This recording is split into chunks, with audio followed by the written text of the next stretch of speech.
at serbisyo publiko. Serbisyo publiko with Dr. Hilda C. Ong. Ang programang tunay na serbisyo publiko na nakaka-touch ng puso. Health and Travel at serbisyo publiko. Ang programang tunay na serbisyo publiko na nakaka-touch ng puso. Nagpapatuloy ang Health and Travel at Serbisyo Publiko kasama ang inyong Agaran Serbisyo Lady, Dr. Hilda Ong, dito sa DWBL 1242 kHz at magandang umaga sa mga nanonood sa Facebook at dito po sa YouTube channel sa Hilda Ong Agaran Serbisyo Lady. At syempre po sa mga nakikinig po, magandang umaga po.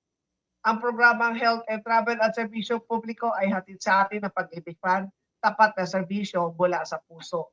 Ang Philippine Standard Time ay ganap na 9:21 ng umaga. Hatid sa atin ng Pag-ibig Fund, tapat na serbisyo mula sa puso. Katulad ng nasabi ko sa inyo noong nakarang linggo, ay personal na dumalo ang iyong Agaran Serbisyo Lady sa 48th Annual Scientific Meeting ng National Academy of Science and Technology o ang NAS Philippines. Ang bahagi nga ng taunang pagtitipon ang pagpaparangal sa mga napili Outstanding Young Scientist o OYS. Ngayong taon ay 12 kabataan scientifico ang hinirang ng NAS Philippines. 5 sa mga OYS awardee ngayong taon ay nakapanayam ng iyong Agaran Serbisyo Lady sa Makaysaysayan Manila Hotel. Noong nagdaang Biyernes, July 10, 2026, ay binahagi ko sa inyo ang panayam kina Dr. Maysoni Ligaray na kinilala sa larangan ng Environmental Science and Engineering at si Dr. Rafaela J. Delfino sa larangan ng Meteorology, Atmosphere, Oceans, and Climate. Sila ay kapwa-produkto ng University of the Philippines, Diliman.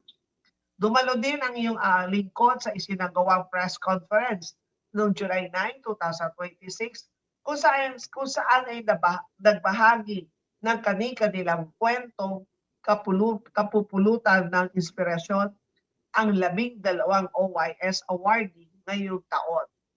Ngayong araw ay mapapanood ninyo naman ang naging panayam natin sa 2 pang awardees na sina Dr. Wilfred John Santillanes at Dr. Eldrin Arquelles.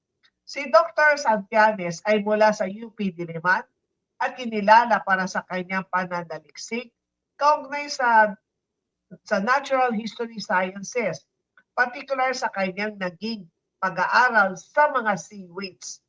Narito ang inspiring na kwento ni Dr. Santillanes. Sama-sama po natin panoorin at pakinggan. Magandang umaga po sa inyong lahat. Ako si Dr. Hilda Ong dito sa programang Health and Travel at Serbisyo Publiko. Ngayon ay kasama po natin ang isang outstanding young scientist. Siya po ay si Dr. Wilfred John Santillanes.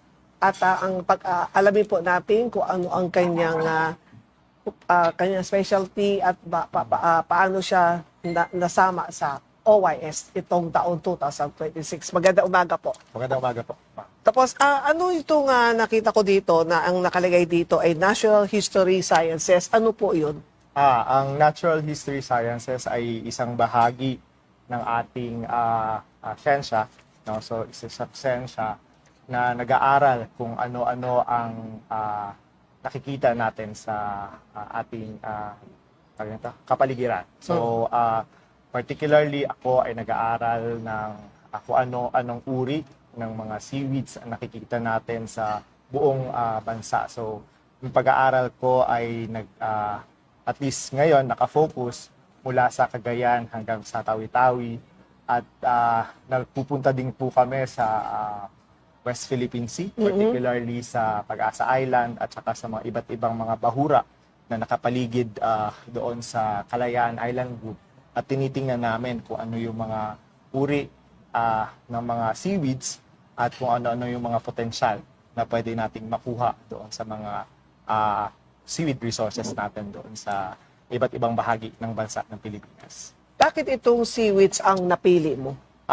Ang seaweeds ay actually nag-umpisa lang talaga ako mag-aral ng seaweeds mula nung napabilang ako sa grupo ng mga researchers ng isa sa mga national scientists natin.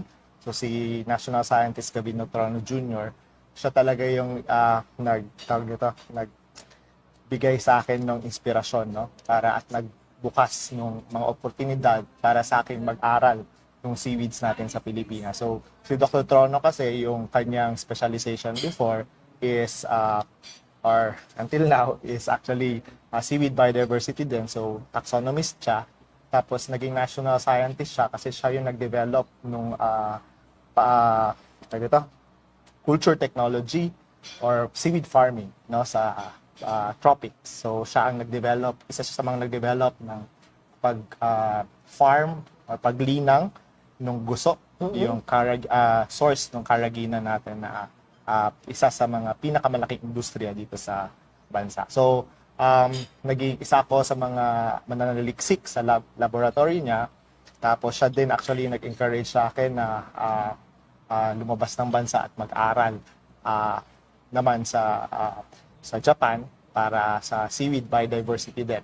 So doon naman sa pag-aaral kong doon, mostly ang pinag-aralan ko ay tropical na mga seaweeds. Mga seaweeds na nakikita sa warm waters, pero aside sa nakikita sa Pacific Ocean, pinag-aralan ko din yung mga seaweeds na nasa Atlantic at saka sa Indian Ocean. So Itong seaweeds na to, aside from Japan, kasi mas alam natin talaga mas marami sa Japan, dito pala sa Pilipinas marami.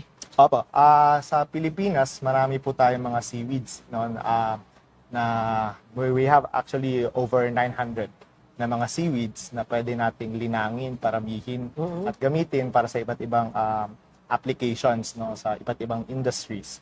So sa ngayon ang ating production ng seaweeds ay nakalimita sa I think mga nasa 3 o 5 species lang, pero may mga 30 na commercially kinakain or hina-harvest from the wild. So pero yan, maraming posibilidad doon sa iba't ibang seaweed species na meron tayo dito sa Pilipinas. So, na-mention niyo po kanina yung Japan is isa sa mga major seaweed producers, no? So, isa sa mga pinoproduce nila is yung nori. So, sa Pilipinas, actually, meron tayong nori, no? Ang tawag dito ay gamet. So, ang gamet ay nakikita lang sa Ilocos Norte, tapos sa Cagayan. So, sa Northern Philippines, ang gamet ay isa sa mga major producer niya ay ang Santa Praxedes, no, sa Cagayan. Pero nakikita din ito sa Batanes, Group of Islands. So, doon lang sila nakikita kasi gusto ng gamet ay mas malamig na mga tubig, no? So, tapos kasi yung pagbabago ng ng temperatura, yung galing sa mainit tapos lalamig, yun yung nagte-trigger sa kanya para mag-grow at saka mag-reproduce, no? Saan siya nakikita? Ang gamet ay nakikita sa mga batuhan, no? So usually hina-harvest siya. So yung mga bato ay ang isa nga natin na mga problema sa wild harvest ng gamet is yung gamet ay nakikita sa wave swept na area. So sa Northern Philippines, 'di ba? Ay isa sa mga characteristics ng karagatan doon is malakas yung alon, tsaka strong yung water current. No, so kaya ang pag-harvest ng gamet ay isa sa mga considered as pinaka-delikado na hanap buhay kasi essentially nakataya yung mga buhay ng mga nag-harvest ng gamet para makakuha ng harvest niya. Actually, ang tawag sa gamet ay considered siya as black gold. Kasi parang mahal yung mahal siya in a sense na nakataya yung buhay mo, tapos mahal din siya in a sense na pag binili ay mas pricey siya compared sa other na mga seaweeds, no? So yan, kaya isa din sa mga advokasya ko actually at saka sinasaliksik ko is paano ba natin paparamihin yung gamit sa Pilipinas. So far, nakapag-umpisa na kami ng pagpaparami sa laboratorio pero hindi pa namin mapalago kasi nga nag-aantay din kami ng pondo, no, para makumpleto talaga namin yung aming pananaliksik at sana makatulong sa once na na-develop namin yung culture technology para sa gamit, hindi lang makatulong sa pagpapadiversify ng seaweed resources, tsaka seaweed products, seaweed industry ng Pilipinas, kundi sana din makatulong doon sa mga locals, no? Kasi pag na-develop natin yung culture technology, hindi na sila mag-risk na, 'di ba, na mag-harvest from the wild. So pwede na lang sila for example, mag-farm doon sa mga shallow areas kung saan hindi sila hindi nila kailangang ma-expose doon sa strong na wave. Tapos isa din sa gusto ko din kasing ma-develop siya kasi ang gamit is actually isa sa mga culturally, no? So culturally, very important siya sa mga tao sa Northern Philippines. They actually celebrate the gamit with the Gamit Festival. No? So merong festival na taon-taon ginaganap sa Santa Praxedes para to honor, no, yung role ng gamit sa buhay. Aside from sa kinakain na itong gamit, meron din po ba siyang dine-develop parang may medicinal value? Actually ang gamit ngayon inaaral din namin yung ano-ano ba yung mga chemicals, no, yung mga bioactives na meron ang gamit kasi for example mula sa pigments, yung pigments niya pwedeng maraming different applications from cosmetics to biotechnology, yung parang magiging probe siya. Pwede din na yung ating gamit, alam ko meron siyang mga antibacterial, anti-viral, and I think even anti-cholesterol, anti-diabetic na mga properties yung kanyang mga compounds na nakikita doon. So, ngayon, nagpa-partner ako actually with mga biochemists. So, sila yung mga tumitingin talaga kung ano-ano ba yung ano-anong klase ng mga chemicals yung meron sa gamit para magamit din natin aside sa food ang gamit. Bakit mas marami pa rin yung bumibili sa ibang bansa samantala marami sa Pilipinas? Yung problema po kasi natin or isa sa mga challenge natin no, about sa production ng gamit is hindi siya ganun ka-consistent unlike sa ibang bansa. Sa ibang bansa kasi na nagagawa na nila yung pagpaparami. So may culture technology na sila na specific para sa mga nori nila. Sa Pilipinas kasi, hindi pa natin nagagawa yun. So, ito dapat nasa malinis na environment. yeah. Kasi importante po na malinis sa environment, especially kung kakainin natin siya. Kasi ang mga seaweeds ay ina-absorb nila kung ano yung nasa environment nila. So, importante na malinis. Kasi otherwise, mapupunta sa atin yung... So hindi siya mabubuhay sa Manila Bay? Hindi. Aside kasi sa hindi ideal yung environmental conditions, mataas masyado yung nutrient I think sa Manila Bay. Ang isa sa mga requirement kasi nung gamit is actually yung temperature. Masyadong mainit, mainit sa Manila Bay. So kaya sobrang limited lang yung ating gamit. Pagdating naman sa Baguio, hindi rin pwede. Ang Baguio kasi nasa bundok naman. Nabundok naman siya. So, kailangan kasi talaga maalat na tubig. So, yun yung main requirement. No? So, maalat na tubig, tapos temperatura is very important or crucial para maparami at tumubo yung gamit. Anong masasabi po ninyo sa NAS na nakasama ka this year bilang sa isang OYS? Sobrang malaking pasasalamat ko sa NAS, no? Kasi yung recognition na binigay nila is actually na napapa-reinforce niya yung aking yung aking commitment, no, para sa pag-understand pa at pag-build pa ng foundation ng ating mga seaweed resources, especially sa pagpaparami sa kanila. Kasi alam ko na ang seaweed ay isa sa mga may malaking potensyal para sa pag-develop ng ating ekonomiya at even ng ating mga society. At kung di ba bukas ang ano ninyo as OYS, and then continuing pa rin po ba ang ginagawa ninyo? Opo. Yung sa pananaliksik ko sa seaweed, actually, I would consider it as a lifelong commitment. No? Kasi, yun nga, parang ang dami ng instances actually na pwede ko siyang iwan. Pero sobrang tuwang-tuwa ako sa mga seaweeds at alam ko yung potential ng seaweed para hindi lang para sa health, para sa industriya, sa ekonomiya, kundi para din sa mga pag-uplift ng kabuhayan ng maraming tao. So especially ng mga Pilipino.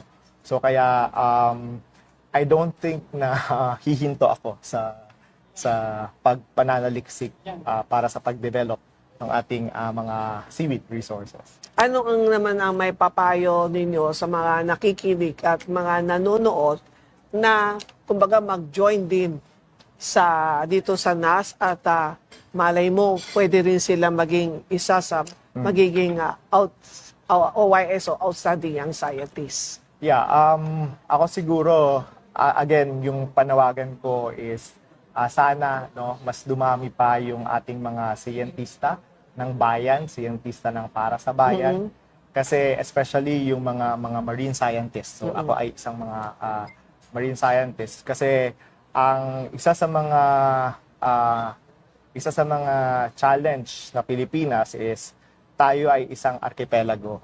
No? So ang Pilipinas bilang isang archipelago ay may malaking meron tayong malaking sakop na karagatan. So, yung karagatan na sinasakop ng Pilipinas is actually 7 times than sa sakop natin na lupa. So, I hope na, yun nga, mas dumami yung mag-take on sa challenge. Kasi it's a very, very rewarding na endeavor. Especially that we know na we are contributing actually sa protection, conservation, sustainability ng ating bansa. So hindi ka naman aalis sa Pilipinas? Hindi na po. Kasi parang, I mean, yun nga, sabi ko, I don't think na, tawag na to, magsa-stop ako sa pag-aaral ng seaweed sa Pilipinas. Actually, balik scientist po ako ng DOST. So, isa po ako sa mga scientista na inakit ng ating Department of Science and Technology na bumalik. So, long term. So, yung commitment ko as a long-term balik scientist is actually 2 years.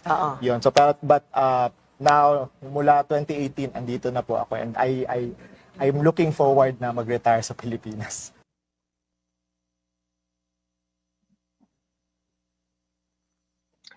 At yan ang naging panayam natin kay Dr. Wilfred Jan Santillanes. At yan po, napag-usapan po namin kanina, yung tungkol po sa seaweeds. Talaga nahilig po siya sa seaweeds. Kasi dito sa ating yung iba tawag natin nori, di ba? So marami pong nagagawa ang seaweeds. Kaya yan ang tuloy pananaliksik ni Dr. Wilfred Jan Santillanes. At siguro yung susunod na ibabahagi ko po sa inyo, yun during the press con, ano ang mga nakita nila na pwede nilang gamitin at as ang outstanding young scientist na pakinggan po ninyo ay tuloy-tuloy po sila sa kanilang ginagawa. At syempre, unang-una, hindi daw sila aalis sa Pilipinas. Ang programang Health and Travel at Serbisyo Publiko ay hatid sa atin ng Pag-ibig Fund, tapat na serbisyo mula sa puso. Ang Philippine Standard Time ay ganap ng 9:40 ay hatid sa atin ng Pag-ibig Fund, tapat na serbisyo mula sa puso. Sa pagbabalik ng Health and Travel at Serbisyo Publiko, alamin naman natin kung ano ang meron sa lumot madalas natin nakikita lamang natin dito sa mga kanal. Kaya sa pagbabalik ng Health and Travel, kaya tutok lang po kayo, back to DWBL Studio. Health and Travel at Serbisyo Publiko. Serbisyo Publiko with Dr. Hilda C. Ong. Ang programang tunay na serbisyo publiko na nakaka-touch ng puso. Health and Travel at Serbisyo Publiko. Ang programa